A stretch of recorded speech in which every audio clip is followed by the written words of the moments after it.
Bismillahirrahmanirrahim. Assalamualaikum warahmatullahi wabarakatuh. Selamat pagi semuanya. Selamat pagi orang-orang sukses. Selamat pagi Bapak, Ibu yang ada di luar sana. Selamat pagi mungkin murid-muridku, anak-anakku semuanya yang sudah setia mengikuti Aiman Channel Aritmatika. Oke. Semoga pagi ini kita semua selalu dalam kesehatan, karena hal terpenting dalam hidup ini adalah kesehatan. Tanpa kesehatan kita tidak bisa beraktivitas, kita tidak bisa melakukan sesuatu dengan baik, kita tidak bisa bebas bergerak kalau tubuh kita tidak sehat. Pada pagi ini saya tidak akan membicarakan, atau seperti biasanya ya, saya berbicara tentang vlog-vlog murid-murid di Aiman Aritmatika, no. But pagi ini saya akan berbicara mengenai bagaimana cara kita beradaptasi dengan hidup ini, bagaimana cara kita melakukan atau menjalin hubungan yang baik dengan sesama manusia, bagaimana kita memahami orang lain dengan memahami diri kita lebih dahulu, memahami diri kita sendiri ya. Oke. Seringkali kita lihat orang-orang, bahkan mungkin kelompok antar kelompok, ormas antar ormas, atau apapun itu, mereka saling bentrok. Ya, kita kadang sering melihat berita tersebut di televisi. Contoh beritanya mungkin ormas satu dengan ormas dua saling bentrok karena berebut lahan. Itu ya contoh. Kalau nggak salah ada berita terbaru yang ada di mana ya, Indramayu Tasikmalaya kalau nggak salah ya, sampai orang-orangnya pun bentrok, sampai ada korban jiwa, sampai ada yang meninggal. Itu tandanya artinya apa teman-teman, saudara-saudara semuanya? Artinya orang-orang itu belum memahami apa sih yang harus kita bangun dalam hidup ini ya, seperti itu ya. Pertama yang untuk kita semua ketahui dalam hidup ini, manusia itu dibagi menjadi 4 watak atau 4 karakter teman-teman ya. Ada 4 watak, 4 karakter yang harus kita ketahui bersama-sama. Yang pertama saya sebutkan namanya adalah sanguinis ya. Yang pertama bernama sanguinis. Nanti penjelasannya akan saya jelaskan satu persatu. Yang kedua adalah koleris ya. Yang kedua adalah koleris. Yang ketiga melankolis. Yang ketiga adalah melankolis. Apa sih karakter yang ditunjukkan oleh melankolis tersebut? Nanti akan saya jelaskan. Yang keempat yaitu flegmatis. Ya, ada flegmatis. Jadi saya ulang lagi, tadi pertama ada sanguinis, koleris, melankolis, dan terakhir flegmatis. Apa sih perbedaan antar kepribadian tersebut, antar watak tersebut? Pertama-tama saya ingin menjelaskan tentang bagaimana sanguinis ya, urutan pertama tadi. Sanguinis adalah tipe manusia yang seringkali kita temui di mana-mana. Biasanya ciri-cirinya orangnya suka bicara ya. Kalau bicara susah untuk dihentikan karena orangnya, mungkin kalau orang biasa menyebutnya cerewet namun tidak berisi ya. Kita mungkin sering melihat ya, orang banyak bicara tapi tidak terlalu banyak yang bisa diserap oleh lawan bicaranya. Itulah sanguinis ciri-cirinya. Namun tidak selalu negatif ya. Sanguinis ini juga banyak sekali yang menjadi pembicara-pembicara, YouTuber dan yang lain-lain. Tentunya mereka menggunakan kemampuan mereka dalam berbicara. Terus itu sanguinis ya, itu kita bahas ciri-ciri secara umum dulu. Yang kedua ada koleris. Nah, koleris ini ekstrim teman-teman. Kalau kita melihat orang galak, nah orangnya suka marah-marah, orangnya suka mengatur tapi dengan nada yang kencang, dengan nada yang keras. Dengan orang kalau bilang harus ya. Saya nggak perlu menyebutkan siapa tokoh atau contoh tokohnya ya, kalian sudah paham sendiri siapa sih orang-orang seperti itu.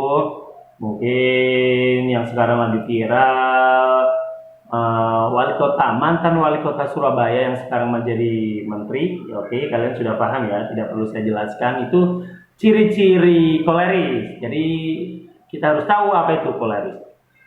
Kedua koleris tadi, yang ketiga sekarang melankolis. Nah, melankolis ini sebuah karakter yang menurut saya pribadi adalah sesuatu karakter yang misterius ya. Kenapa misterius? Karena melankolis ini orangnya pendiam biasanya teman-teman. Tentu sering kita lihat ya teman-teman kita dimanapun berada, ada anak-anak atau orang-orang yang pendiam. Di kelas pendiam sama sekali, yes. Tetapi ada tetapinya. Melankolis ini memiliki ciri-ciri orangnya biasanya cerdas, dia bisa berpikir dengan baik, dia bisa bekerja dengan baik, dia bisa menyelesaikan sesuatu dengan baik. Itu adalah melankolis. Ya, orangnya pendiam. Ciri-cirinya biasanya pendiam. Bahkan kalau yang ekstrim sekali, melankolis sama sekali tidak mengeluarkan suara. Bahkan dia bisa seharian full tidak berbicara dengan orang lain, dia bisa, ya. Itu melankolis. Itu ciri-ciri umumnya dulu ya. Yang keempat adalah flegmatis. Nah, flegmatis ini kalau menurut saya jarang ditemuin, tapi beberapa ada orang-orang flegmatis ini. Orang flegmatis ini ciri-ciri umumnya yaitu orangnya biasanya kalem ya, bukan pendiam tapi kalem. Orangnya ada bicara, cuma dia tidak dengan nada kencang, tidak nada keras. Dia selalu bicara dengan halus, sopan santun. Ciri-cirinya seperti itu ya. Orangnya tidak pernah marah. Nah, ciri-ciri flegmatis orangnya tidak pernah marah, kalem sekali. Nah, ini ideal banget nih, idola banget nih bagi anak-anak nih kalau mempunyai orang tua atau guru yang memiliki karakter flegmatis. Namun flegmatis ini biasanya ciri-cirinya saking orangnya tersebut, saking halusnya ya, saking tidak pernah marahnya, orangnya biasanya gampang ngantuk seperti itu. Ya, itulah flegmatis. Oke teman-teman. 4 karakter tersebut sebenarnya sudah Allah bentuk, Allah Subhanahu wa taala bentuk dalam sebuah tubuh yang utuh, ya. Tadi saya bicara sangunis itu orang yang suka bicara, berarti ciri khasnya adalah mulut, ya. Mulut, Allah menciptakan mulut. Lalu tadi ada apa teman-teman yang kedua, koleris. Nah, koleris kan orang yang suka memerintah, mengatur. Nah, berarti itu apa biasanya? Tangan, ya. Tangan. Koleris itu bekerja dengan tangan. Mereka ayo harus seperti itu. Tidak bisa menunda, tidak bisa berleha-leha. Itulah koleris. Lalu yang ketiga adalah apa tadi? Melankolis. Nah, melankolis itu akal, teman-teman, ya, akal. Mereka bekerja menggunakan akal. Mereka sedikit bicara tetapi banyak bekerja. Oke, itulah melankolis. Lalu yang terakhir adalah flegmatis. Flegmatis itu juga merupakan tangan, ya. Tangan karena dia melayani orang, membantu orang lain dengan sangat tulus, namun dengan diiringi dengan kelembutan hati mereka. Itu adalah ciri-ciri flegmatis. Nah, dari 4 karakter tersebut, sebetulnya jika orang-orang mampu memahami karakter dirinya masing-masing, insya Allah tidak akan pernah ada konflik tuh. Tidak pernah ada saling sikut, saling sindir, dan whatever, apapun itu ya. Karena apa? Ketika kita sudah tahu karakter kita, I will be flegmatis, saya akan ada di flegmatis. Saya adalah seorang flegmatis, saya adalah seorang koleris, saya adalah seorang sanguinis, saya adalah seorang koleris ya. Ketika kita tahu posisi kita di mana, dan kita tahu karakter orang yang ada di depan kita itu bagaimana juga, kita tentunya tidak akan mempermasalahkan apa yang akan timbul kepada kita. Betul tidak ya? Contoh, kita tahu orang yang ada di depan kita berwatak koleris, dia orangnya pemarah, dia orangnya tegas, dia orangnya suka memerintah. Ketika dia memerintah kepada kita, ya, kepada diri kita, tentunya dengan nada yang kencang, nada yang keras, nada yang tegas. Kita tahu karakter dia, tentu kita tidak perlu emosi teman-teman ya, kita tidak perlu marah, kita tidak perlu merasa tersinggung. Kenapa? Emang karakter beliau seperti itu, emang karakter dia seperti itu, Allah sudah ciptakan seperti itu.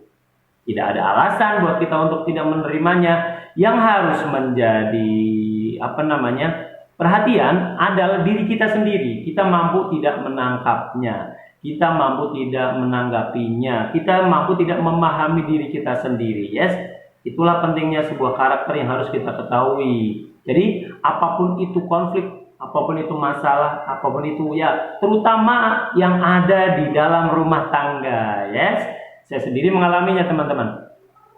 Saya termasuk, ya kita open saja ya, saya termasuk yang karakter sanguinis, dan saya bertemu dengan istri saya juga karakternya sanguinis. Kita sama-sama sanguinis. Jikalau kita tidak paham akan itu, habislah kita. Rumah tangga kita mungkin sudah habis. Karena apa? Kita bicara, kawan bicara, kita juga bicara. Saya bicara, istri saya bicara. Terus lalu siapa yang mendengarkan? Nah, seperti itu ya. Tetapi karena saya dan istri saya paham di mana kita, di mana letak kita, di mana watak kita, di mana kepribadian kita, jadi no problem, tidak pernah ada masalah yang serius. Kita paham, semuanya perlu bicara, semuanya bisa mendengar, semuanya bisa menyelesaikan masalah dengan baik. Ya, itu contoh saja, contoh mudahnya saja. Nah, oke. Dan selanjutnya, biasanya orang-orang merasa tersinggung ketika ada orang lain berperilaku tidak baik kepada mereka. Nah, itulah teman-teman pentingnya bagi kita mengetahui kita ada di mana, watak kita itu ada di mana, kepribadian kita itu ada di mana. Oke, right? Paham ya? Kita pahami dulu diri kita sendiri sebelum kita memahami orang lain. Oke, itu contoh ringan saja supaya bagaimana kehidupan kita ini bisa berkembang, bisa tumbuh dengan baik, kita bisa menjadi pribadi yang lebih baik, dan tidak ada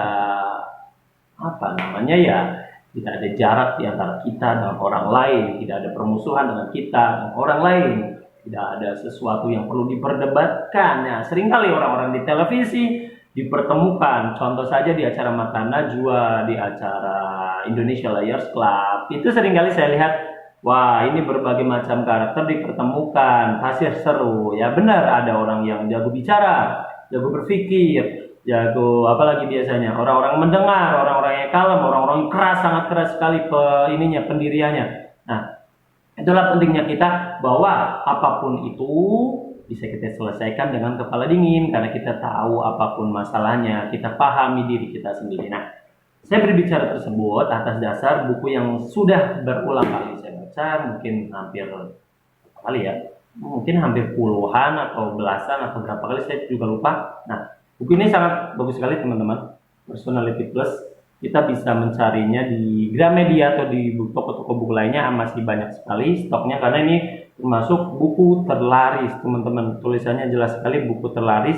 Jadi buku ini sudah diproduksi atau sudah dicetak mungkin berulang kali, mungkin ratusan kali, kita nggak tahu ya. Dan buku ini sangat bagus sekali teman-teman. Kita bisa mengetahui karakter kita ada di mana, dan potensi yang penting, potensi kita ada di mana, kemampuan kita ada di mana, apa yang bisa kita kembangkan dari bakat yang kita punya tersebut. Ya, semoga dengan teman-teman mengetahui buku ini, judulnya Personality Plus, teman-teman bisa mencarinya.